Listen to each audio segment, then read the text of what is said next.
Keep looking, Colin. What is... No, I don't know. I'm curious. What is the... Oh, it's scat and re. Oh, interesting. So actually, if it's sakrat re becoming skate, that means that this actually had to have been borrowed before the retroflexion. YouTube. It is so great to have you here again. What are we up to? What are you up to? What's been going on with you? Well, since you ask, what we're doing is we are going to be working some more on the Pkwak dictionary. That's our goal. We are trying to figure out where all these wonderful words came from. We're going to get to explore a bit of the lexicon of the language and have tangents and goofiness along the way. So, as usual, what else do we do around here, right? It's the usual, but it's good stuff. So without further ado, let's scoot into the side webcam. We have been talking about etymology. We've been talking about word origins. We've been talking about loan words. We've been talking about berries and fruits. It's been good. It's been good. So let's continue. Let's keep the party going. And let's take a look at one of these sound changes that was mentioned in the chat. Galactic Sand has in Dialect G a sound change, if I could find it. Here we go. Kam, a blessing. So this is from Proto-Sakrat sakam. Sakam, to bless, in sort of common Pkwak, in the origin, I don't know what in common Pkwak, in Proto-Pkwak, I don't know. This is skam, but then in Dialect G, we lose that S before the aspirate, so kam. And I really like that. Classical Pkwak, that's a good way to put it. Classical Pkwak. You know, the Pkwak as it was spoken in the early days, the first Pkwak speakers who came to the realm. Actually, I think maybe I can put up a map. I think I can put up a map, right? I gotta find it. Michael's been working on some cool maps. I'm gonna just scoot that open here. There we go. So this is the Pkwak speaking region, and this is a really beautiful, and I gotta get myself out of the way because it has to be appreciated. Where is me? There's me. We up here for now. Look at this. So we have some naming to do as well. But there we go. Beautiful stuff. So this is the Pkwak speaking zone. And then if we go into the wiki, and now I have to move myself again. Life's hard, you know. We can look at the geography of the world, and here we have the most excellent climate map. And this is, so here is the Urheimat of the Sakrat speakers in this region here. And they spread out all over the place. And eventually a group of them ended up migrating all the way up here, where they displaced the languages previously spoken in that region. And so this is where Pkwak is spoken. So we can see here, here is a nice overview of the climate. And then if we want to zoom in on that little region, here's a detailed map. So cool. Okay. The map, so Michael made this map, and Maj made this map. Yeah, we got some talented cartographers in the chat. That is for sure. Okay, so that's an interesting sound change where we go from sakam. One of the things that marks Pkwak is the fact that these little minor syllables in Proto-Sakrat, the vowels drop out, leaving some secondary articulations which do become fun later on, but they drop out. So we get skam, and then aspiration spreads from an adjacent S or aspiration comes onto a stop when it's adjacent to an S. So we get skam. And then in Pkwak G, Galactic Sand Dialect, that S now drops off to become kam. So from sakam to kam. Similarly, we have sakrat, sailor or rider, which is actually the name of the language family, becomes skat in classical Pkwak, and it becomes kat in Pkwak G. So I think what we might do for Koine Pkwak is take different forms. So take the form without the S from some words and with the S from other words, and it makes things kind of confusing for the linguist who's later trying to figure out, wait, what exactly happened here? And maybe we have differences in meaning between skat and kat, or skam and kam. That's a possibility. Yeah, migrating and the heavy scare quotes around migrating and displaced, because there is probably a story there that we haven't figured out yet. All right, so, and I'm hearing now that in F it's scan and ska. That's really interesting. It'd be cool to borrow into the Koine from all of them. Oh wow, it's on the screen. Skate. Oh, interesting. Hero. So let's see what is the origin of this? I've got to find the right thing to search for. Skate. So this comes clearly from skat plus te. What is te? I see ask, but I don't know what else it could be. Keep looking, Colin. No, I don't know. I'm curious. What is the... Oh, it's skat and re. Oh, interesting. So actually, if it's sakrat re becoming skate, that means that this actually had to have been borrowed before the retroflexion. Because the retroflexion, I think, in our sound changes is fairly early. Do I have it up? I do. How early is the retroflexion? This is actually really interesting for the history of Pkwak. Yeah. It's actually, the retroflexion happens before Proto-B, which is the Sakrat B is the branch that Pkwak is in. It's like the larger family. So that means then, if we have a retroflex there, if it's not skat re, but skate, that means that compound, sakrat re, must have been there in the proto-language. And that's logic, baby. That's what that's called.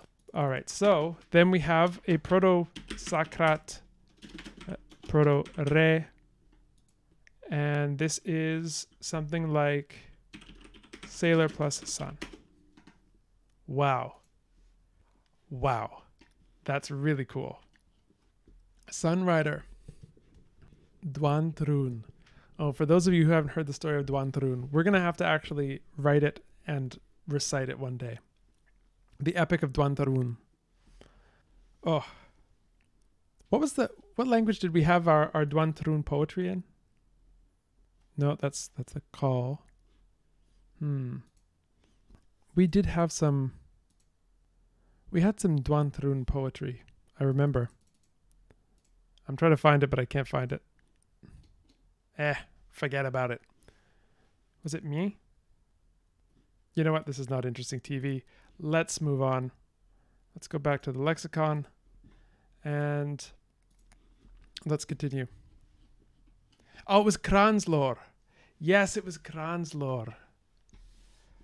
I think it would be interesting to to see how mutually intelligible Kranzlor and Pkwak are, because they have they're both Sakrat languages.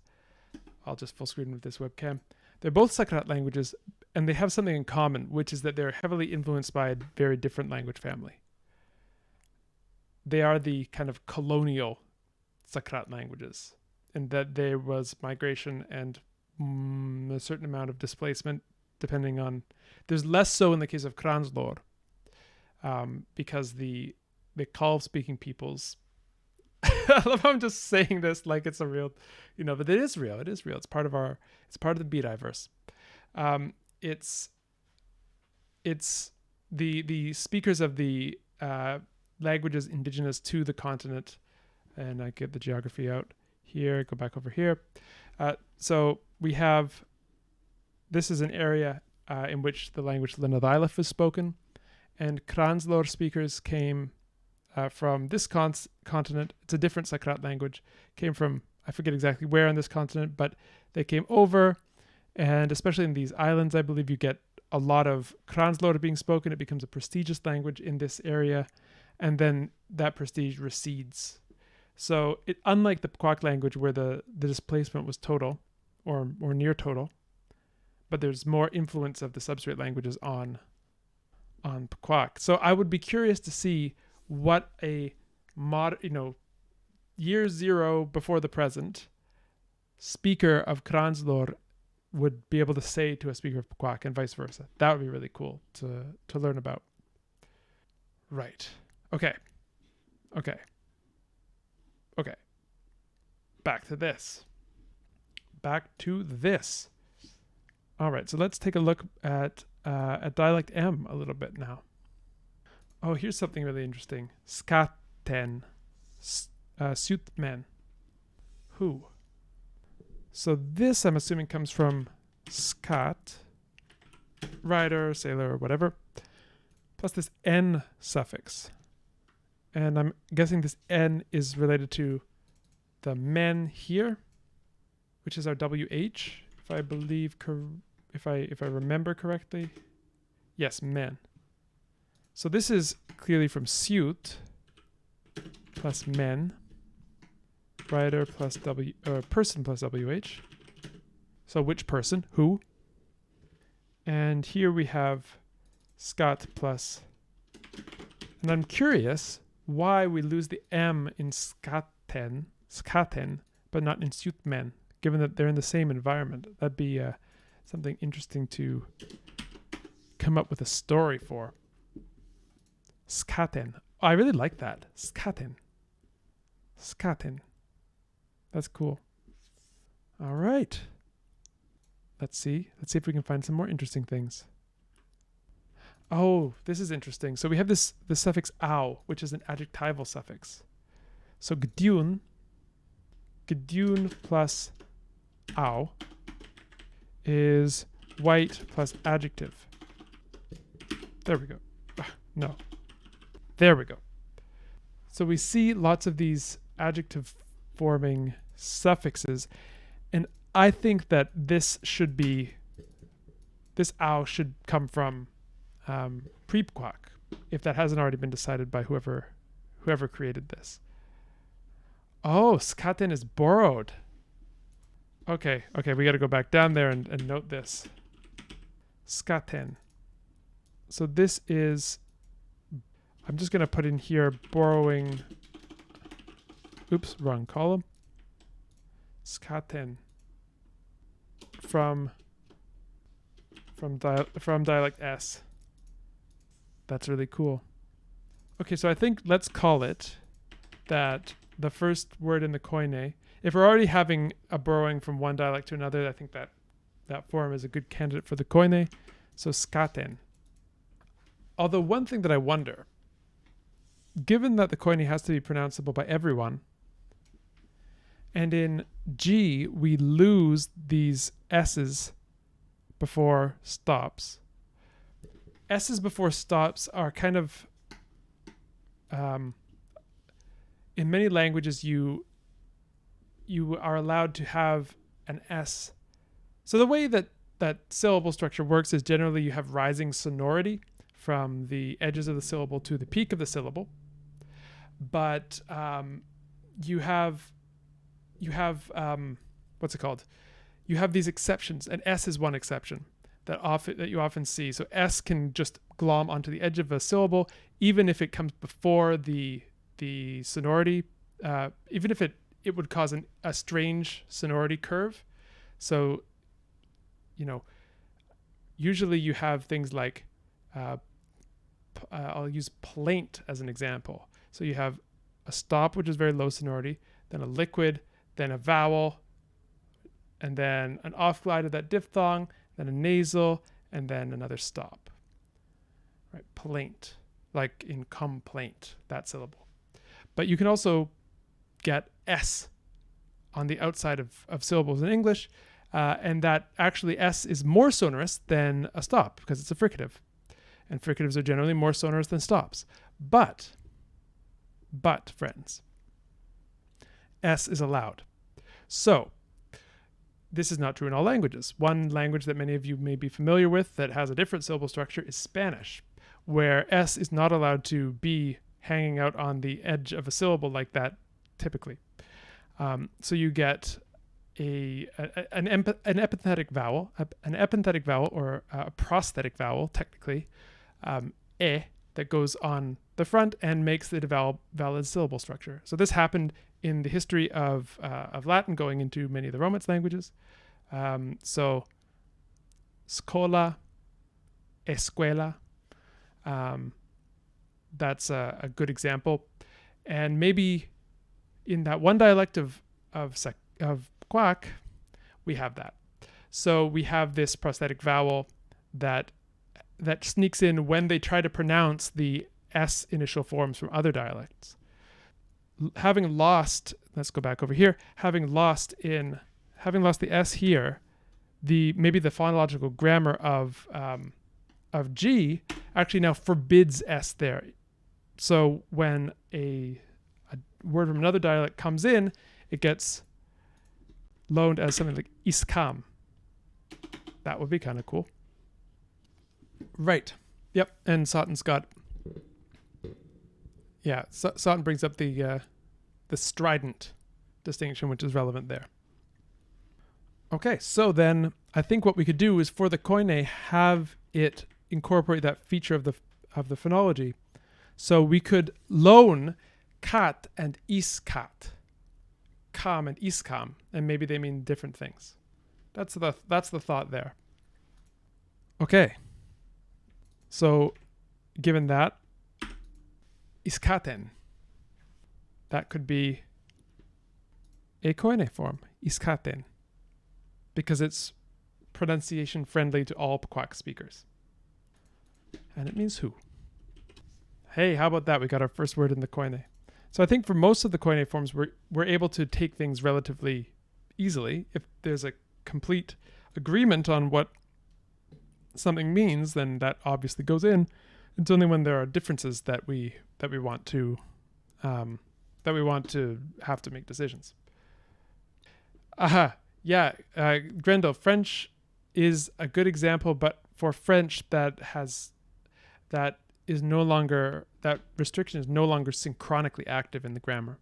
So French can make sk, sp,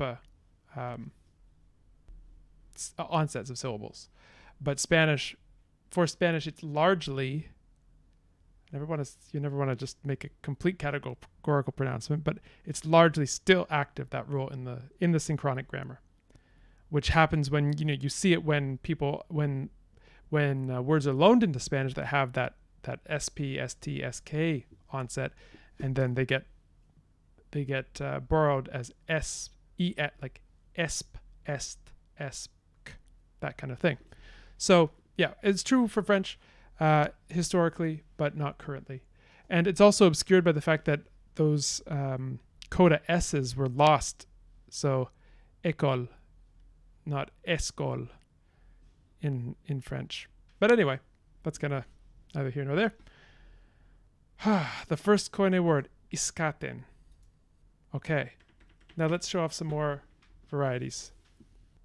I'm curious about this shiri. Shiri. In Eastern Pkwak. We haven't talked about Eastern Pkwak yet. So, Shiri. But yeah, Grendel, that's a good point about French also has that in its history. So, Shiri, I'm curious about this. Where do we get Shiri from? Eastern Pkwak. Let me see if I can investigate. Find me a ri. I don't think there is one. So Shiri, where does this come from? I don't recognize either of those morphemes. Ah, earlier said to be onomatopoeic. That's interesting. Cool. Shiri.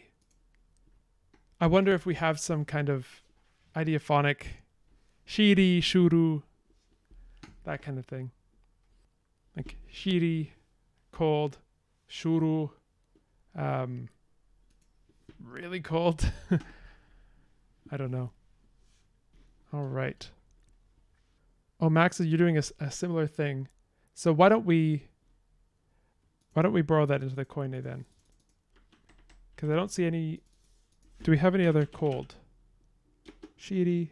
No. Okay, so this is our only word for cold. So shiri, cold, and if it's onomatopoeic, I think I'd probably just spell it without a hyphen, unless there's a particular reason we want to segment it morphologically. Cool. Cool. Okay, let's see some more cool stuff in Eastern. Birai Wong. So Wong is south, and Birai, I wonder where that comes from. So this is the. So this comes from Birai, presumably. Right? We don't have. Yeah, we actually do have a little Easter egg here for you. Birai is the name of a goddess in Proto-Sakrat. Scholars will wonder, but it shows up in Pkwak as Biai. And Wong, south. Birai Wong. That's cool. Yewe. In-world scholars are going to be so confused. Wait a second. So there's the name of a goddess is in reconstructed Proto-Sakrat Birai, but then there's this group of people who are called Birai, and they, we're going to get like, what we're going to have, and I'm just going to call it here, when eventually this world does develop television, they are definitely going to have like an Ancient Aliens show where they, putting all these pieces together, like what? Birai is the secret root of everything. It's the cosmic owl. It's everything. Oh yeah, we haven't talked about the cosmic owl in a while, but another time. Okay, I gotta follow up on what Taga said. Check out Yiwi or Yewe. Where would that be? Yewe. The phonological feature in which the vowels of Yi and Wu realizes I. Interesting. So this is something in Eastern Sakrat. Yeah, so this is something that I think we should remove from the Koine, the Yi and Wu clusters. I think that's something that we can put in as a sound change in Koine Sakrat, and let's just borrow them in without the glide. I think that's the only way, because I don't see myself being able to maintain that contrast, frankly. That's a bad reason, I know, but I'm trying to find where's an example of a word that has our yi or wu. Han yi. Well, that comes from, okay, well, let's talk about this first. This is a loan word from pre-Pkwak. Ha. Did I get the fricative right at the start? Hanyi? Glwu. Yeah. Fortify the glides to fricatives? Glwu. I don't know. I mean, I like it, actually. I actually do like it a lot, but I don't know for the Koine. I think for the Koine, we need to introduce something that is Koine. It's common. And if we have a a non-structure preserving sound change, something that introduces more a new contrast. It's, you know, that's nowhere in any of the source dialects. It seems not like a great Koine. So maybe in one of the dialects we could have that, and then we could. But I think for now, let's take hu as an example, and that's just hu. So this is to blow, to blast, just because it's an example that's on hand. I was also looking at hanyi. Did I get that right? Oh, fanyi.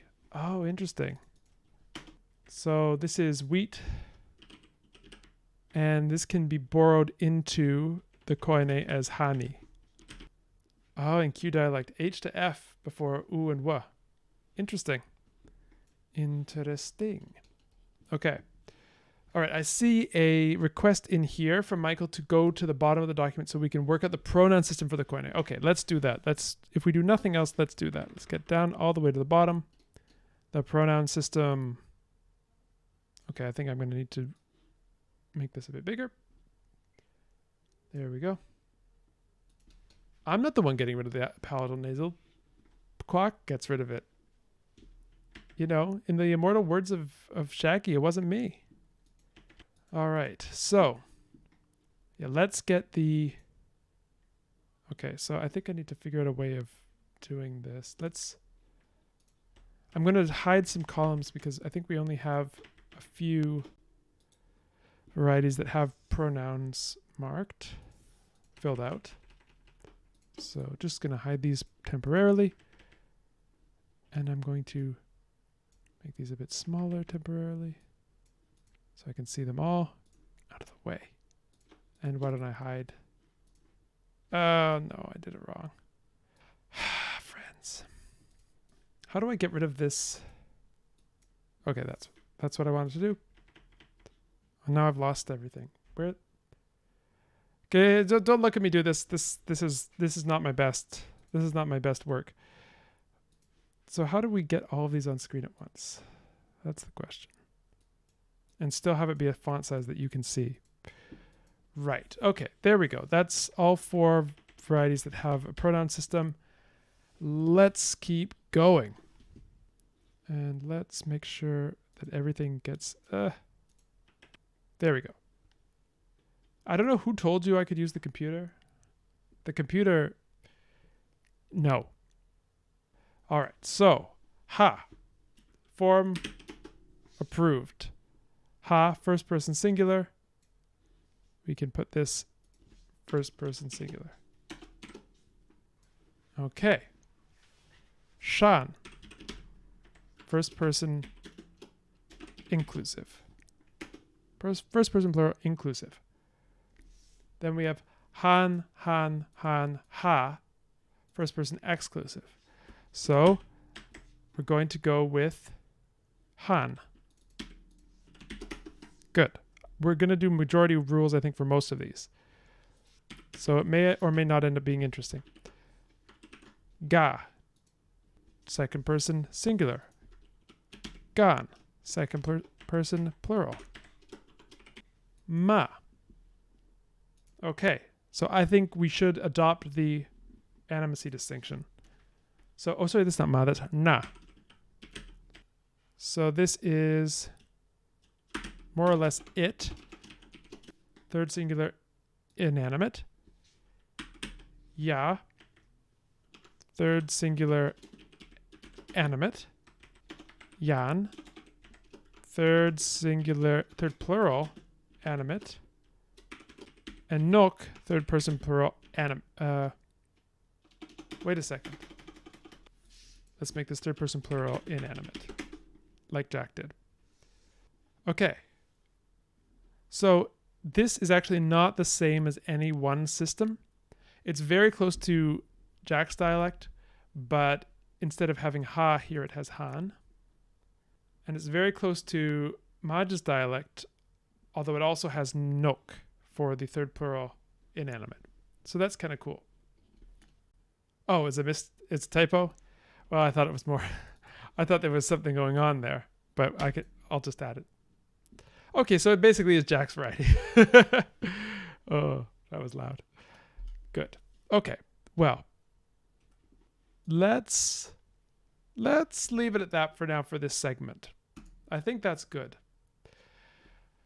Friends, people of YouTube, thank you very, very much. Thank you very, very much for joining us. This has been a delight, as always, and I look forward to seeing you back. So, come back. We will do more Pkwak, the language you never get tired of saying the name of. And until that time, I'll be me, you be you, and you be I.